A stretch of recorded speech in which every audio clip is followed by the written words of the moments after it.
বাবলি রান্নাঘরে তোমাদের অনেক অনেক স্বাগত জানাই। আশা করি তোমরা অনেক ভালো আছো, সুস্থ আছো, আমিও ভালো আছি। তো আজকে আর একটা রেসিপি শেয়ার করব, ভিডিওটা শুরু থেকে শেষ অবধি দেখার অনুরোধ রইল। আমি আজকে মটর মটর আলু আর সয়াবিন দিয়ে একটা তরকারি করব। তো মটরটা আমি একটু সেদ্ধ করে নিয়েছি, আলুটা কেটে নিয়েছি, সয়াবিনটাও একটু গরম জলে ভাপিয়ে নিয়েছি। আর এখানে মশলার মধ্যে গ্রাইন্ড করে নেব। এই কাঁচা লঙ্কা আছে, রসুন আছে, আদা আছে আর পেঁয়াজ আছে। এটাকে একটু মিক্সিতে গ্রাইন্ড করে নেব। মশলাটা আমি গ্রাইন্ড করে নিয়েছি। এখানে একটু জিরে দিয়েছি, তো বলতে ভুলে গেছিলাম। কড়াই বসিয়ে দিয়েছি, কড়াই গরম হয়ে গেছি। আমি রিফাইন তেলে করব, রিফাইন তেলটা দিয়ে দিচ্ছি পরিমাণ মতো। তেলটা গরম হয়ে গেছে, আলুটা ভেজে নেব।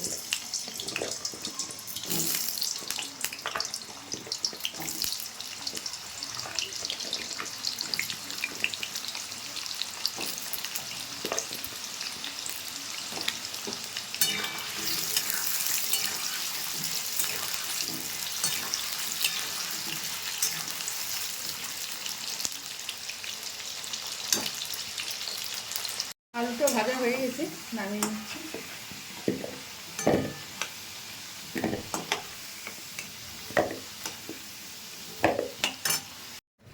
এই তেলে আমি সয়াবিনটা ভেজে নেব।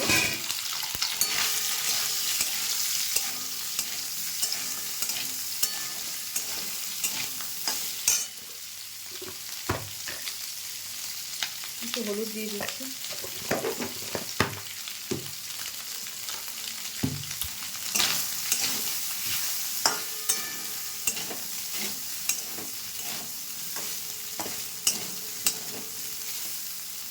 সয়াবিনটাকে ভেজে নিয়েছি, এবার নামিয়ে নিচ্ছি।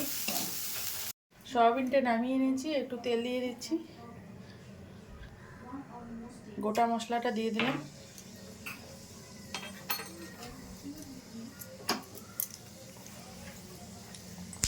পেঁয়াজটা দিয়ে দিচ্ছি।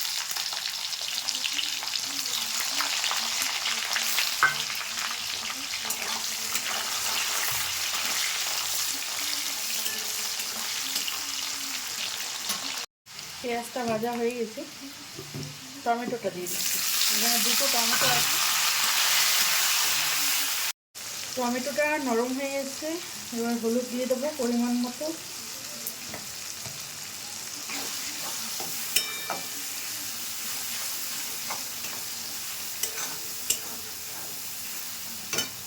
দিয়ে মশলাটা পেস্ট করে রেখেছি সেটা দিয়ে দিচ্ছি।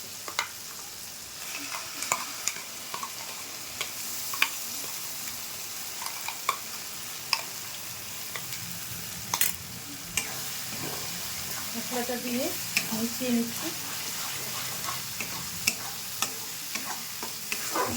মশলাটা খানিকক্ষণ কষিয়ে নেব। এই সময় আমি কালারের জন্য রেড চিলি পাউডারটা দিয়ে দিচ্ছি।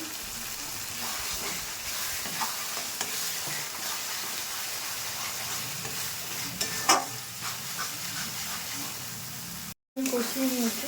মশলাটা যত কষানো হবে তরকারির টেস্টটা ততই ভালো হবে।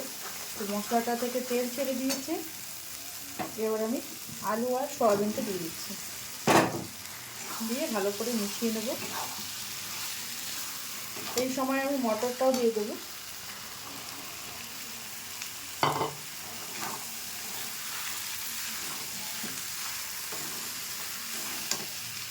ভালো করে মিশিয়ে নিচ্ছি।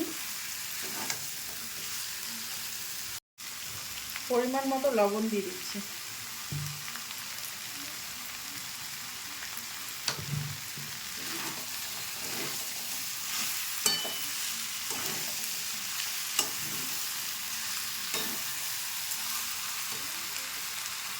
জল দিয়ে দেবো। মিক্সির জারটা দিয়ে জলটা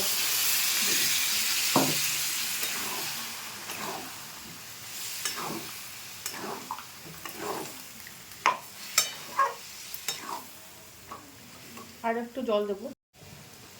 আর একটু জল দিয়ে দিচ্ছি। আলুটা একটু সেদ্ধ হবে, আর মটরটা তো আগের থেকেই সেদ্ধ আছে। আলুটা অল্প সেদ্ধ হতে বাকি।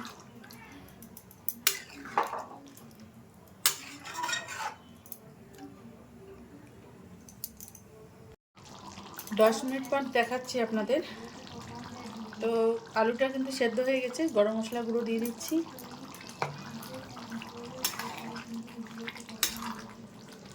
একটু নেড়ে নেব। দেখুন আলুটা সেদ্ধ হয়ে গেছে।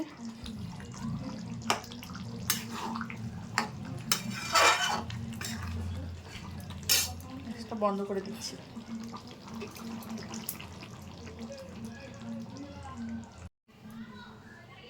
তরকারিটা একটা বলে নামিয়ে নিচ্ছি।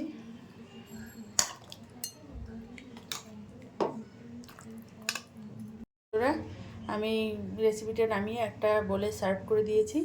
তো আপনারা এই রেসিপিটা ভাত, রুটি, পরোটা সবের সঙ্গে খেতে পারেন। যদি এই সহজ সরল রেসিপিগুলো আপনাদের ভালো লাগে তো আমার চ্যানেলটা অবশ্যই সাবস্ক্রাইব করবেন, লাইক করবেন, কমেন্ট করবেন, শেয়ার করবেন। আর যারা ফেসবুক পেজ থেকে দেখছেন তারা আমার পেজটা ফলো করে দেবেন। ভালো থাকবেন, সুস্থ থাকবেন। ফিরে আসি নতুন কোনো দিনে নতুন কোনো ভিডিও নিয়ে।